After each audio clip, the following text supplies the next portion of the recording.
Hi guys, and welcome back to my channel. I haven't posted a video in a week or two and thought I would just wait for my ultrasound, and I was hoping to give you fantastic news today, and unfortunately it's not great, but I don't know what's really going to happen in the next week. Could possibly be having a D&C. So here goes my story of this week. I was scheduled for an ultrasound on Wednesday and also had my HCG levels drawn. Brad and I went in for, did my blood levels. Then we went in and did a scan, and before I went in I literally thought I was going to vomit. I nearly cancelled because of this fear. You know, I didn't want my worst nightmare coming true, and it just feels like it is again. So we went in, and she started, of course, and she measured the gestational sac, and it's measuring a tiny bit behind. My dates are six weeks 6 days.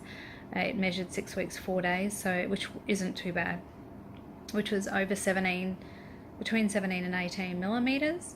The yolk sac was definitely visible this time, which last time it wasn't. Like, yeah, all the other times they weren't. And that was all great. And then she couldn't see the fetal pole or the heartbeat, of course, if you don't. And I just nearly cried instantly, because I thought for sure by that gestation you'd be seeing it. You know, I've watched so many videos or Googled that much, and everyone says, oh, we've seen a heartbeat at 5 weeks 5 days or 6 weeks or whatever it is, you know. And I thought for sure by 6 weeks 4 days even, you know, her measurements, that we definitely will be seeing a heartbeat, and there wasn't. And I was just, my heart broke into a billion pieces. I've cried till I've had no more tears left, and I've just had to wait to even talk to you about it.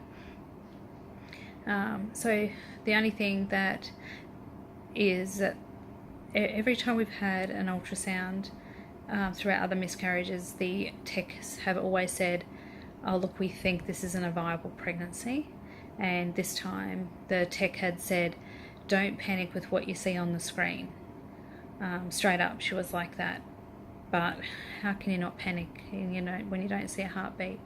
She said your uterus is tilted and it could just be hiding on the wall, because the wall's white around the wall. So the fetal pole is also, you know, it could be contrasted into it.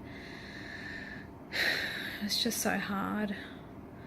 I just wanted her to switch the screen off straight away. I was so disheartened and upset, and I didn't know what to think, and thought, here we go again. So she just said, yeah, as I said, you know, don't panic, and just see what your HCG levels are when you see your specialist, you know, yada yada. So we finished the ultrasound, and we went, just sat in the car, and I had 4 hours until my specialist appointment, and I basically bawled for 4 hours because I just couldn't believe that, you know, it may be happening to us again. And, you know, we go over what have we done wrong, and, you know, like each time that we've fallen pregnant and had these ultrasounds, they've got better and better. Like they've advanced more and more. So I think the things that we're doing is helping. But it just, you know, why can't it just be clear? So it's like the unknown. So I went to the specialist appointment, and the first thing he did was he showed me my HCG results, and he was like, they're fantastic, look at them, you know, 31,400, and I was 34 days past ovulation, which is 6 weeks 6 days. And, you know, and I was so shocked. I thought, you know, they might be, I'd be happy if they were 18,000. So, and that was just doing that doubling of 96 hours, you know, like after 6,000, you know, they double between 72 to 96. So I kind of did a worst case scenario, but they were actually, you know, over 31,400. So he was really happy, and I said, well, we didn't see a heartbeat or fetal pole on the ultrasounds. So he left and spoke to the ultrasound tech, and then came back and basically sat down and said the probability is that this is not a viable pregnancy, but the possibility is what she said, that you have a tilted uterus and that it's hiding, and that I'm to go back in a week's time, and next Wednesday, if there's no heartbeat, then Thursday, which is Valentine's Day, I have another DNC, which Brad won't be here because he's left for 10 days, so I'll be doing it alone. And unfortunately, I don't know, he said it's like 20% chance that, you know, everything will be okay. So that's not a very big chance. I know it's still a cling of hope, but the only thing I can go off is that, you know, yes, the gestational sac isn't like, it's not lagging behind. It's not like it's measuring 5.5 weeks or 6 weeks or whatever. It's measuring nearly bang on. It's the yolk sac's good. You know, my HCG levels are great. They are great, not aren't, are great. They're rising appropriately. They're not lagging behind. You know, so I can only cling on to that.